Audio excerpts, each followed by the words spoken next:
જય શ્રી રામ જન્મના good morning. કેમ છો બધા? મજામાં સવાર પડી ગઈ છે ને આજે હું ટાકી ગયો છું, તૈયાર પણ થઈ ગયો છે. હજી તો 8 જ વાગ્યા છે અને હું મારી મમ્મી કંઈક બહાર જાય છે કેમ કે એમને કંઈક મેળો છે, મતલબ આંગણવાડીવાળાને જે હોય છે તો કઈ રીતનો મેળો છે, કેવું છે ને આયોજન બધું ગોઠવેલું તમને બધું બતાવવાનું છે. તો વ્લોગમાં હજી બધા બના રહેજો. હજી મારી મમ્મી આવે પછી નીકળી બહાર.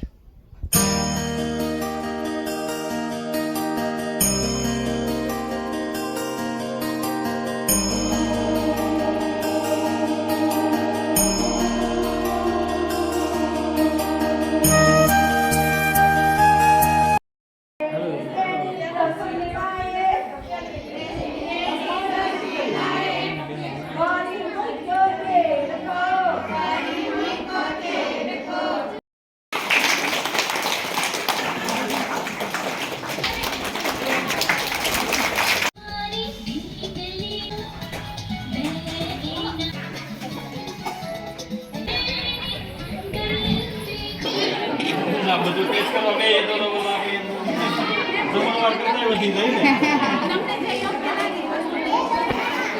તો પછી બપોરના ભોજન કરતા વધી જાય ને.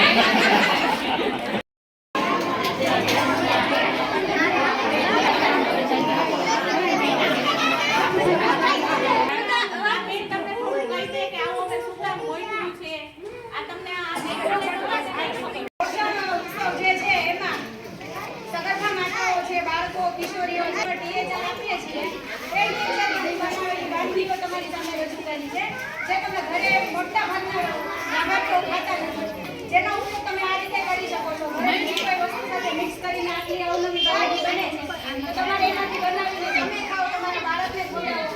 આપણે કુપોષણ હટાવવાનું, અમે લોકો જો આમાંથી કંઈ બનાવી નથી ખાવાનું તો તમને એનું કુપોષણ હટાવવાનું છે, આપણે પોષણ મેળવવાનું છે.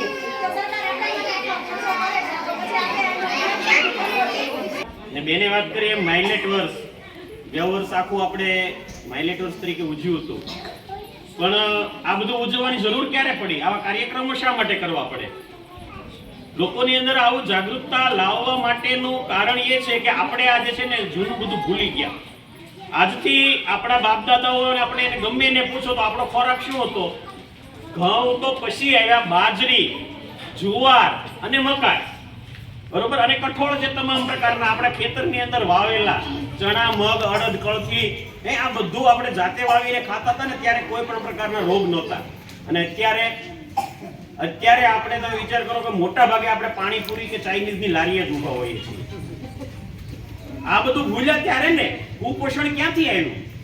આપણે પોષણ લેવાનું બંધ કર્યું. દાખલા તરીકે બેને વાત કરી, સગર્ભા માતા જે છે એ જો આ પ્રકારનું પોષણ નહીં લે તો બાળકમાં ક્યાંથી આવવાનું છે? એ અને બાળક જન્મ્યા પછી પણ એમને જે ખોરાકમાં આ બધી પ્રોટીન ને કાર્બોદિત ને નાઇટ્રોજન ને આ બધા જ તત્વો એને નહીં મળે તો ઓટોમેટિકલી એની અંદર દેખાશે. આ તો તમને ખ્યાલ નહીં હોય, અમારી પાસે જે પહેલા ધોરણમાંથી બાળવાટિકામાંથી બાળકો, આજે આ બાળકો બેઠા છે, આવતા વર્ષે ક્યાં આવવાના છે? શાળાની અંદર આવવાના છે. એટલે એની અંદર જે કયા કયા પ્રકારની બધી ખામીઓ હોય છે એ ન્યા તમે બધા સમૂહમાં બેઠા હોય ને એનું નિરીક્ષણ કરીએ ત્યારે ખ્યાલ આવે. મોટા ભાગે બાળકો શીખવાની અસમર્થતા, કેચઅપ નથી કરી શકતા. આજે 7-7 વર્ષનું બાળક પહેલા ધોરણમાં બેઠું હોય છે, એ કંઈ જ નથી કરી શકતું. તમને એમ થાય કે એને કંઈ કરવું નથી, પેલું નથી, પણ એના મનની અંદર, એના મગજની અંદર કંઈક ખૂટે છે, એના શરીરમાં કંઈક ખૂટે. સુપરવાઇઝર છું. આ અમારું બોડા ગ્રુપ છે. આખું બોડાની નીચે જેટલા ગામ આવે ને જેટલી આંગણવાડી આવે એમાં સુપરવિઝન મારે કરવાનું. અમારા બધા બહેનો છે. આ અમે શું કામ રાખ્યું એનું કારણ તમને બધાને સમજાઈ કે અમારા જે પેકેટ છે એ તમે દરે આંગણવાડીમાંથી લેવા આવો છો. એમાં જે મોસ્ટ ઓફ અમે પૂછીએ તો બધા એમ જ કે અમે શીરો બનાવીએ, ખાલી શીરો.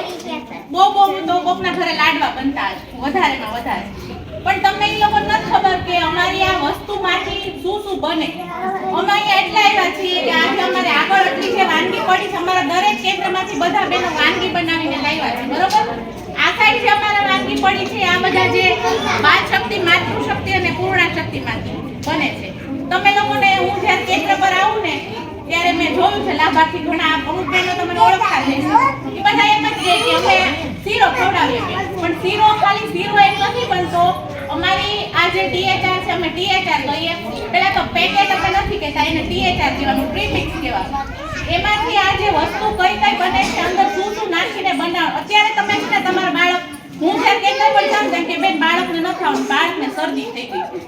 હવે તમારા બાળકને શરદી શું કામ થાય? તમારા બાળકની ઇમ્યુનિટી સિસ્ટમ, રોગ પ્રતિકારક શક્તિ ઓછી હોય એટલે તમારું બાળક સૌથી પહેલા નબળું પડવાનું. એનું કારણ શું? કે તમારા બાળકમાં વિટામિન નથી, એની રોગ પ્રતિકારક શક્તિ નથી. સૌથી પહેલા એને શરદી થઈ જાય. બરોબર, પણ તમે એને એવું સારું ખવડાવો કે જેથી તમારું બાળક તંદુરસ્ત રહે. અને મેં એક તો હું દરેક કામમાં જાઉં ને એટલે બહેનોને ખાસ કામનું બહુ અમારા વાડીએ જવાનું, તમારું બાળક નહીં આવે.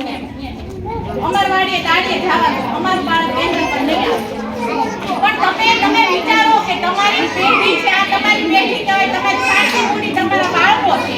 જમીન તમારું હોવી થાય છે 150